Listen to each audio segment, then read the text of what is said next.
think this is part 5. I'm not sure. I'm totally losing track.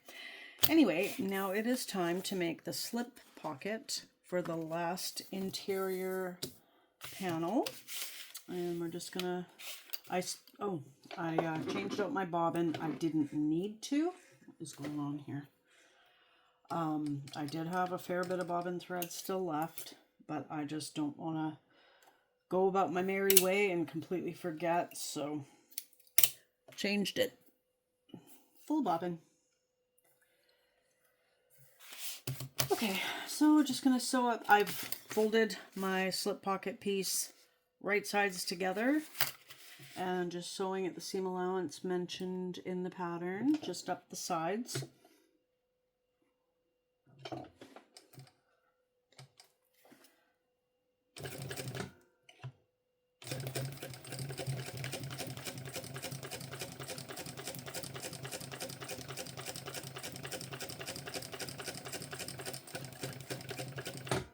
Stitching at the beginning and the end. Yeah, I think I mentioned that my husband left to go do something that he's been waiting for a few weeks. I anticipate him home any minute, and he'll probably forget that I'm filming, but that's okay.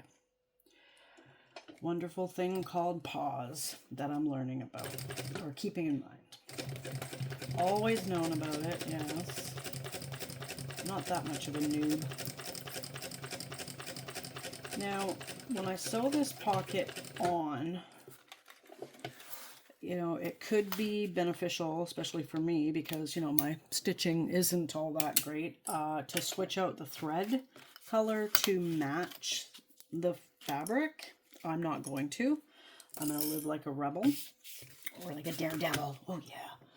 Anyway, I'm just going to cut my little corners here, not the stitching or anything, but just cut the corners, trim down a little bit on an angle. It'll get you a crisper corner when you turn it out. I'm going to reach in my little cup here and get my little dollar store scrapbooking tool as my little point turner. Try and make this quick. I know I don't really care for the sound of this fabric, so I don't want to annoy anyone else. Now, it doesn't say to do this, and I did it on the last one. I ended up top stitching the sides. Well, you top stitch the top, yes. But I continued it on the sides too, because try and control that when you're trying to get it flat and to stay flat when you are attaching it to the lining piece. That's a little on the challenging side, so I'm just going to flatten it out as best I can. The top stitching is the most important because it is going to get stitched on, so that's okay. And I know it's a top stitching stitch, and I like to switch out my foot, but I'm not gonna. Not this time. Just holding it flat. This kind of fabric can get a little out of control.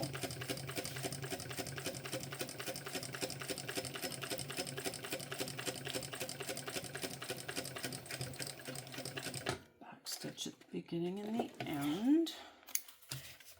See, even just this top stitching does help it to flatten out quite a bit more.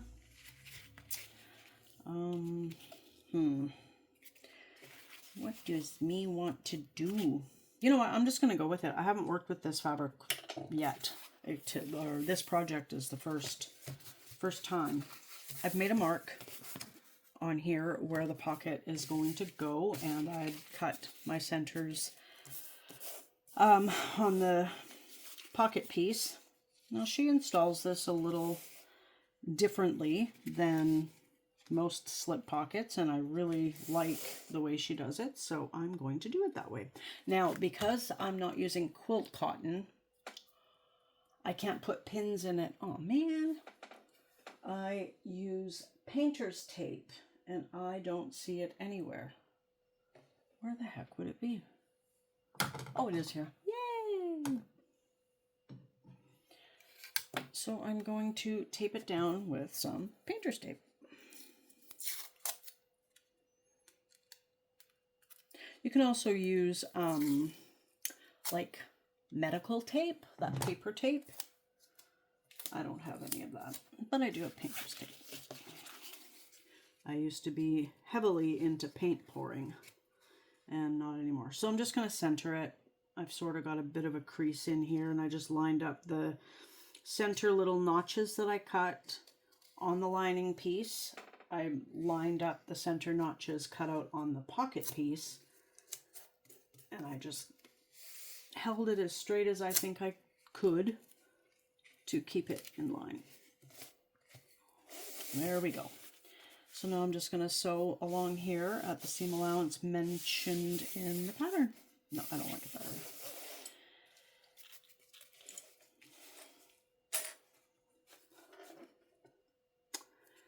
I need to move that tape down. I usually just rip off one little piece and then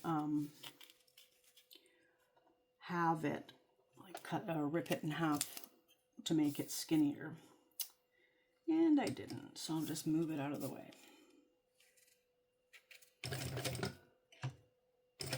You don't want to, you do want to back stitch, but you don't want to stitch onto your lining piece. You just want to stitch on the pocket. That's it. Now I've sewn through painter's tape on my last project and it was fine. I just had to pick a little tiny piece out of there, but you know, if you can avoid it, avoid it.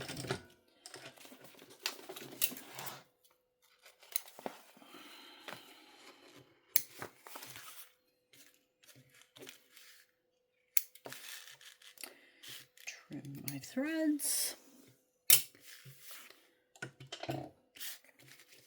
And then we're just gonna fold this up to become the pocket. Just gonna finger press it. Ends up getting a little chunky, a little lumpy right there. Did I throw the tape away? I did. Did I really? What a bozo. There, hold that. I don't recall. Oh well, autopilot. Just going to use a bit more tape here to hold these sides down.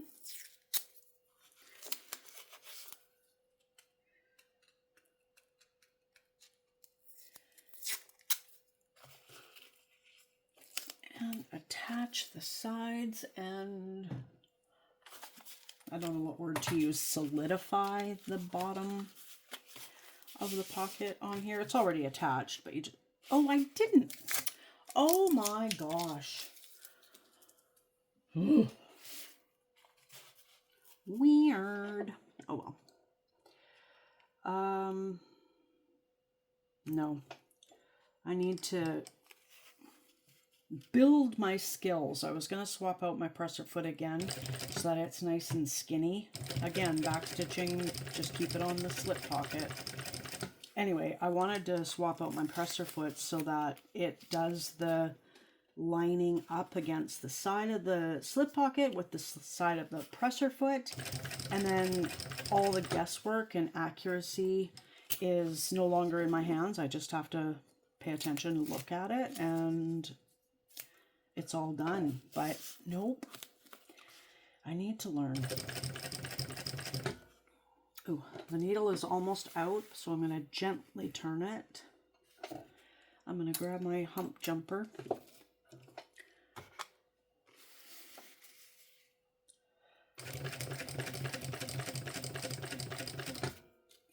Move hump jumper out of the way.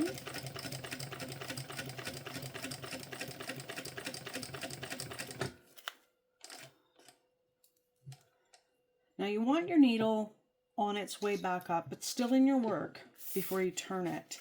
That is something really good to practice and get into good practice of doing it, because that'll give you a crisper corner when you're doing zipper boxes and anything on the exterior, which this is. It's on the interior, but it is an exterior stitch.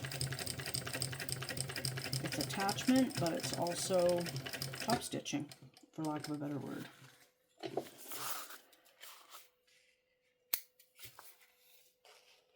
Now I've made my marks. I made the mark across the bottom for the bottom of the pocket, and I also made marks that are mentioned in the pattern for gusset placement. The gusset side seams are going to be lined up to that. This is where more foam is applied. I'm not using foam, so I just have the piece, the lining piece. I'm going to grab my back. The back pattern piece assembled. I'm going to put little clips to hold the rectangle rings. Just secure them inward rather than, you know, me have a chance to sew over them. Or, well, no, I guess I'd feel it. I was going to say with my luck, I would probably avoid the metal part, but just sew it in place. But then I think I would feel it. Anyway, I'm just going to line up. I'm going to put wrong sides together.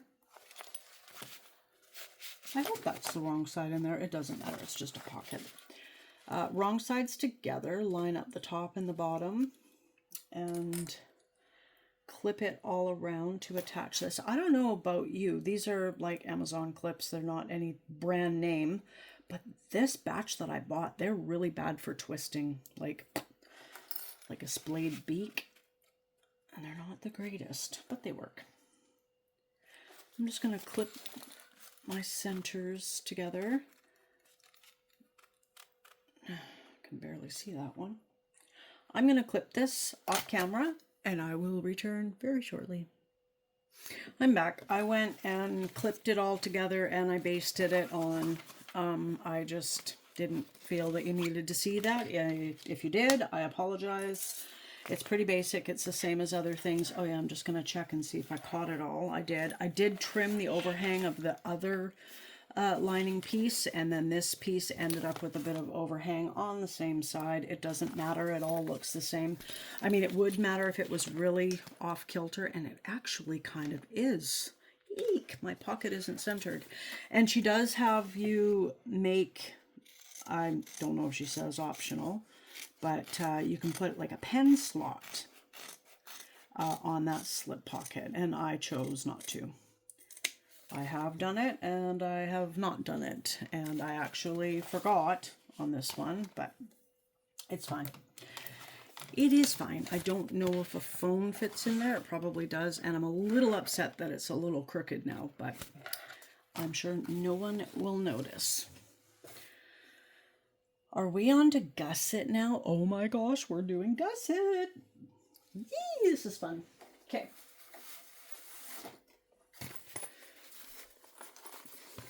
Turn your gusset inside out. Check. You're going to take your sewing line, your stitch line, your seam line right there on the sides of your gusset, and you're going to line them up as accurately as your human little eyeballs will do. On both sides. Line it up. Clip it in place. And we're just going to fold our centers to see. Now this, my lining piece has the V right there, and the center is up at the top. So I can either cut another V in it. Well, let's see if the exterior, oh, the exterior doesn't have a V cut in it. I'm just going to pinch and cut a new V into it and try and make it tiny enough so that it doesn't cut into your basting stitches. It's okay if it does. It's not too bad, but it's always best to keep your basting stitches intact. And we're going to do the same. I mean, if you're using cotton, you can use pins. I could use a erasable pen. But my air erasing pen is purple. Purple ink. And guess what? This is all purple. So that would be useless. Actually, this side is pretty darn spot on. Okay, that was unnecessary. So we've got all our centers marked. Centers of the gusset are the seams on the sides, and then the centers top and bottom have been marked. Okay. me see here. I am at front. So we're going to take our front piece. You know what? I prefer to do the back piece. To me, it's the more challenging piece. So I want to get it out of the way. Move that off to the side. I want to wind up my handle, my straps, a little more into the center there. I wish I had my bigger clips here, but I don't. Okay, so I'm going to clip the handle to the backpack straps so that everything's all nice and out of my way. Then it is very important, unless you want this to be your front, you've got to make sure, because the top gusset, skinny, large, large, small. You want the large side. You want your gusset inside out, like I said, turn it inside out. And you want your zipper panel up at the top, not the bottom. You will be sad if you do it the wrong way. And just line up your V's, your center marks, and clip in place. I'm just going to apply a few clips. Flip it over, apply a few clips. Line up the side centers, and then I will pause it to clip the rest.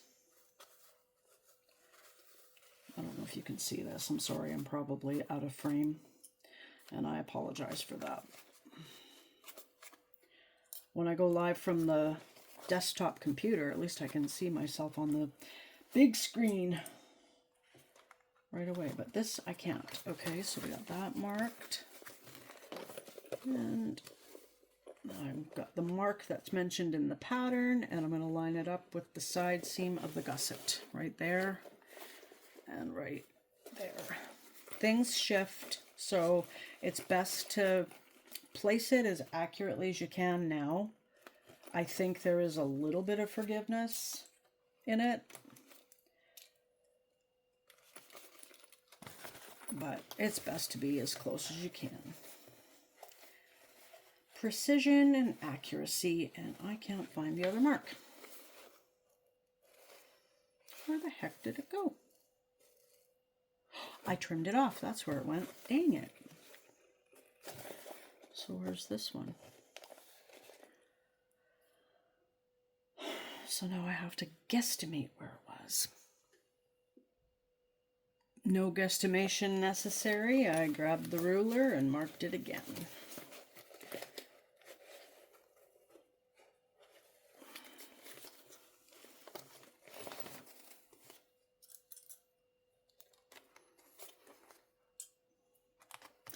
People have preferences as to whether they sew gusset side up or panel side up. I am a gusset side up all the way person.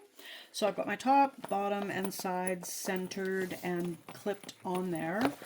This pattern does require you to make some little tiny snips in the bottom gusset corners, and on one of them I actually had to do some snippety snips in the top, which was surprising, but just a little bit, and it was on one side. So maybe that one is crooked. I don't know. Anyway, so you take your really sharp scissors and basting it on so close to the edge, there's a really, really good chance that I'm going to end up cutting that stitching. You do not want to go past the seam allowance that's mentioned in the pattern. And yes, I am cutting into the basting, but it's kind of necessary. I basted very, very close to the edge. So it's not a big deal as long as your little loose threads that you end up with because of this are all cleaned up on the outside. And on the inside, I mean, yes, you are going to have binding over it, but if your binding is too narrow, it just might be a bit of an issue. Now, normally I clip everything before I start snipping, and I'm going to do that because if I go out of the RJ order of things, that might throw me for a loop. And I get enough loopy issues with the bobbin thread. I don't need to be thrown into a loop. or thrown for a loop. So I'm just going to clip all this together and use as many clips as you need. If you don't have enough clips, go get more.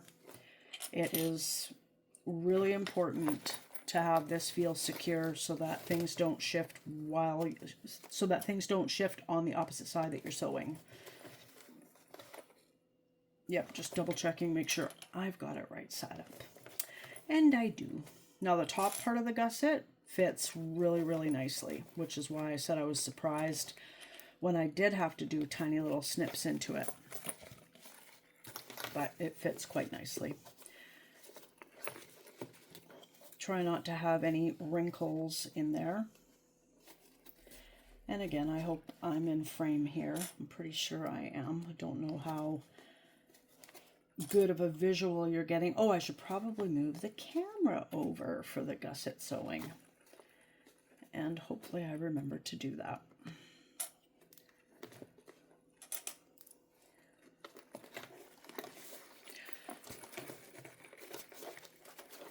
Get everything all positioned. Usually I'm sitting on the couch doing this. Everything in my lap. So this is a tiny bit awkward for me.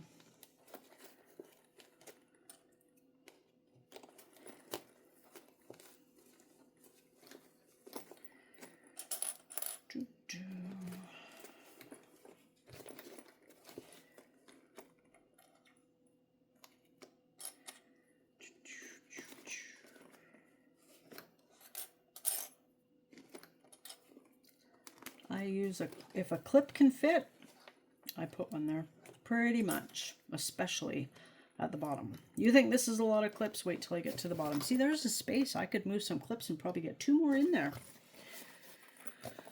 Is that yeah, so this is the side I've already made little snip marks into. So I'm just going to show you how I position that. And there is actually I have to go this way. Hopefully you can see this. There's a lot of oomph involved. It depends on the fabric you're using too. I haven't made one of these backpacks with this fabric yet. And actually, that's not bad. But it takes some muscle and some hand power, some hand strength. And try your best to not have any crinkles in it.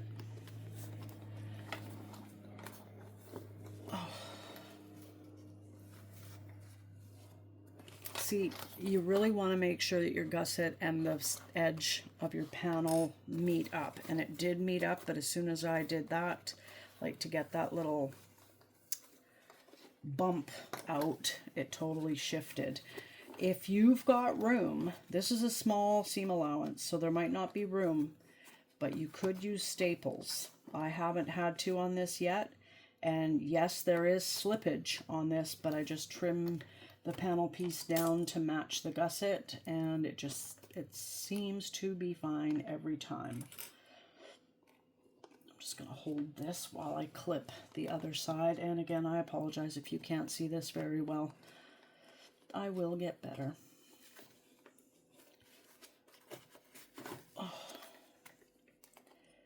Like I said in a previous video with this, I bought the video camera.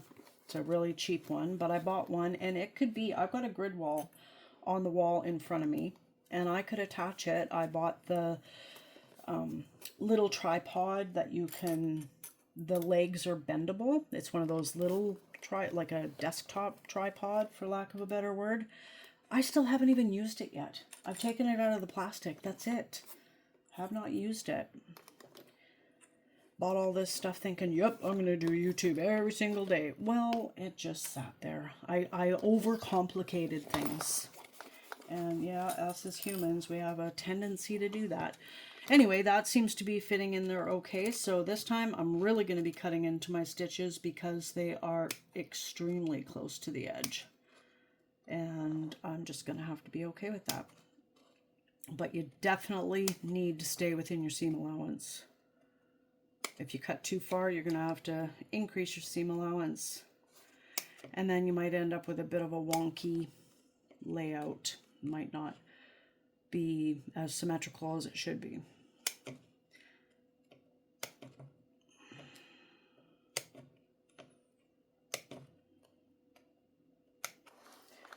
Let's see if that's enough. Add a few more clips to the bottom flat edge, straight edge, and just push it in there.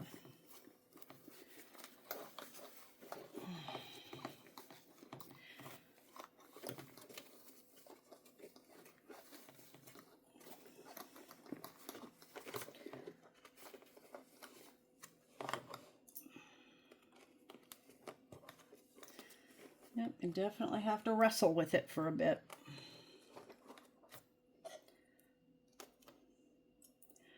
And I realize that my panel has shifted a little bit already. I'm going to see if it's okay. Yep, clips aren't permanent. You can always remove a few and go back and adjust as necessary, which I'm going to do.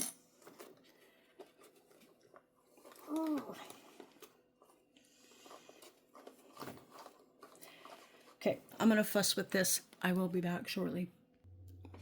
Okay, I've moved you over to the other side for better viewing. Yeah, that corner gave me a run for my money. I don't know if my fingers are weak. It's more the fingers. Or what? I don't think they are. Sorry if my arm was in your way. Just putting the needle down, and I'm going to use an awl. You can use a stiletto, you can use a screwdriver. I am going to use a pair of forceps when I get to the bottom curves. I've used them every single time and they're very helpful. I still things end up shifting. Talk and sew at the same time, RJ. Always, when you go to shift things around, needle down in your work.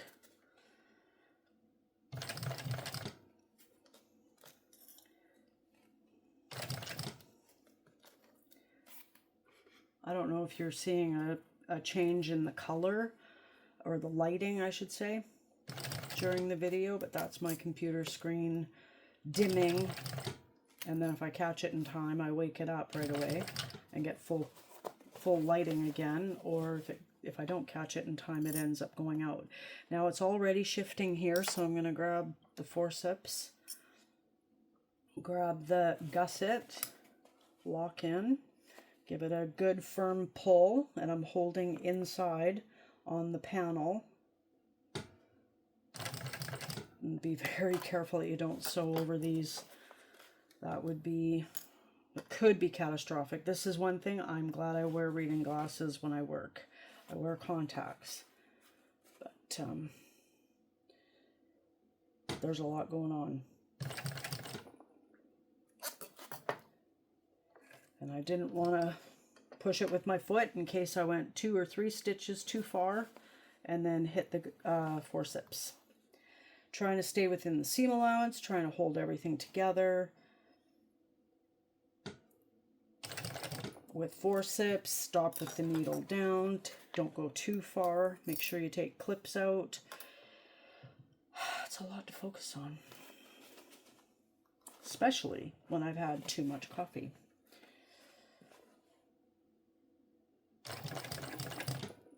Now, I think I went too shallow on that. Yeah, I probably did. I think I'll backstitch and take out the needle and, well, see where I'm at.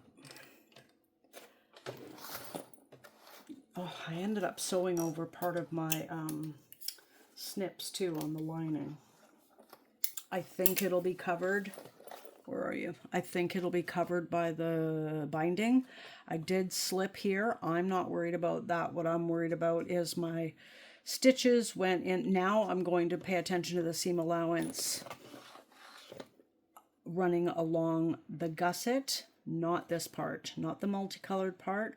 I want the seam allowance matching up with that instead.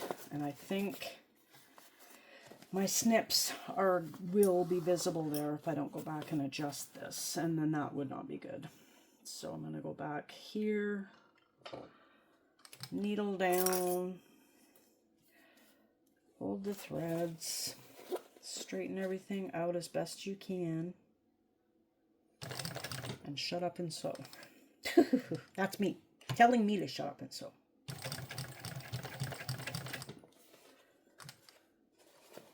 I don't know if it got fixed there or not. Hopefully, ow, hopefully it did. Yeah, I gotta try and keep the thumb hole. What am I doing?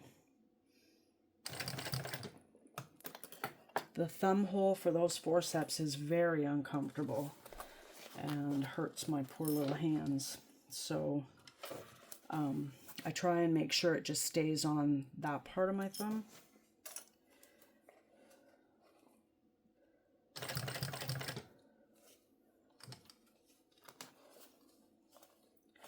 Why is it so lumpy back here? Oh, I've got a big pucker thing going on.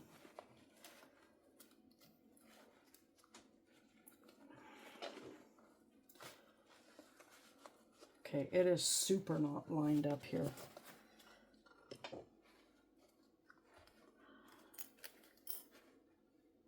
Okay, well, I don't think I can do anything about that.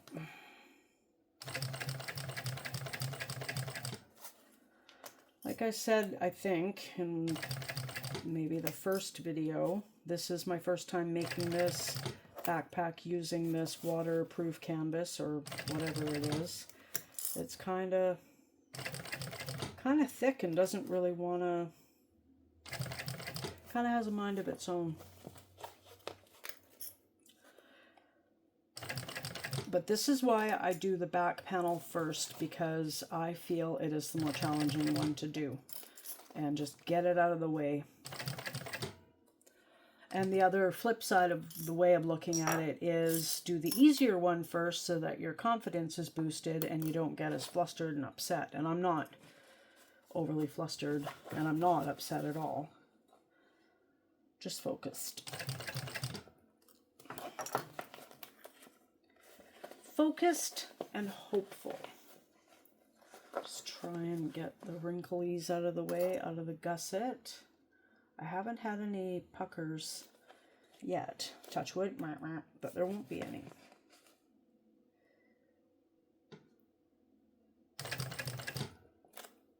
Just don't like getting so close.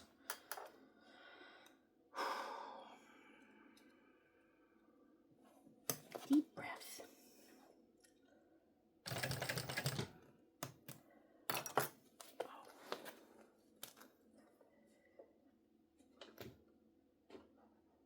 That needle is barely in there. Oh, it really wasn't in there. Oops.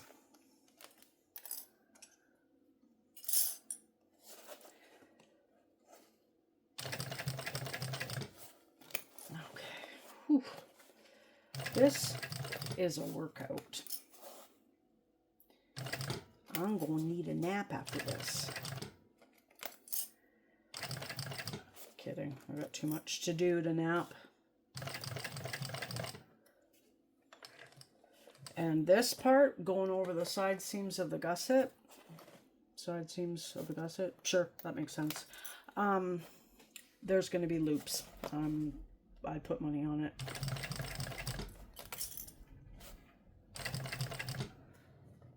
Sounds like my hubby's home.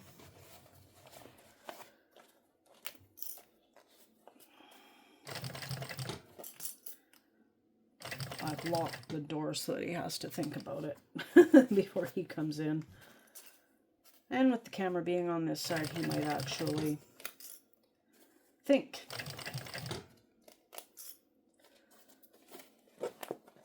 Now you can undo the zipper too, which can help. Yeah, he is home.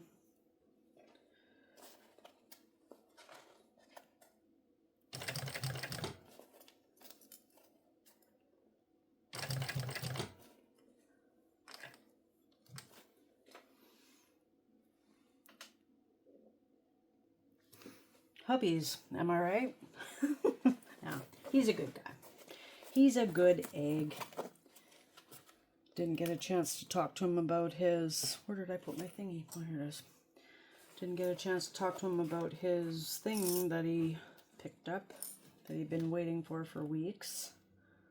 But I'm sure it's all fine, because he would have started with that if it wasn't. And it's not a secret or anything, it's just that I don't know what I'm talking about. The rear axle on his beloved minivan was really rusted out, so he took it to a welder dude. I think they're called fabricators or something like that. Took it there. Told him no rush. I'm going away for a week, so there's no rush. Well, the guy really extended the no rush thing, and you know, my hubby was only gone for a week, and still 2 weeks later, almost 2 weeks, he finally got it done. So hubby's excited.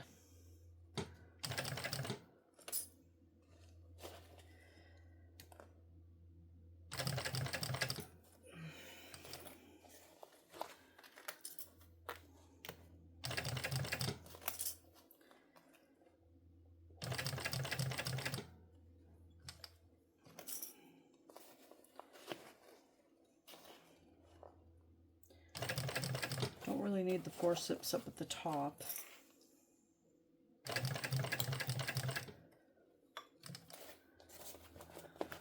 Almost done. Whew. Got the front door open, and he's going to be in and out, which is fine. And it's actually cooling it off in here. I was feeling a little lightheaded there, and I still am, but feeling better with the cooler air. So that's good. Anyway, I'm just going to trim the threads here. Take a little looky look here. So going over the thick part, humpy part of the gussets, yes, I do have a loop right there. And a little bit of a loop on the other side. It'll be fine because there's going to be more stitches on it. Oh, I dropped one of the clips here. Don't want to step on that, that would hurt. But it's going to be covered by binding and stuff, so it really kind of sort of doesn't matter.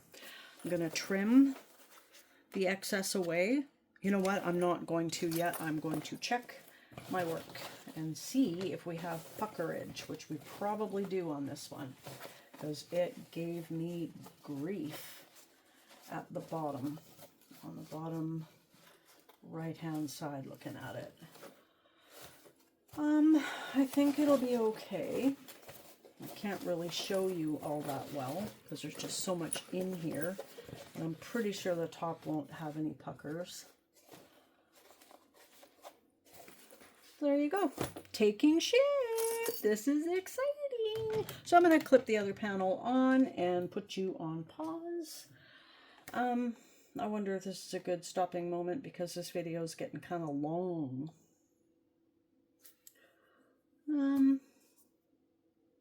Yeah, I think I will. Stay tuned.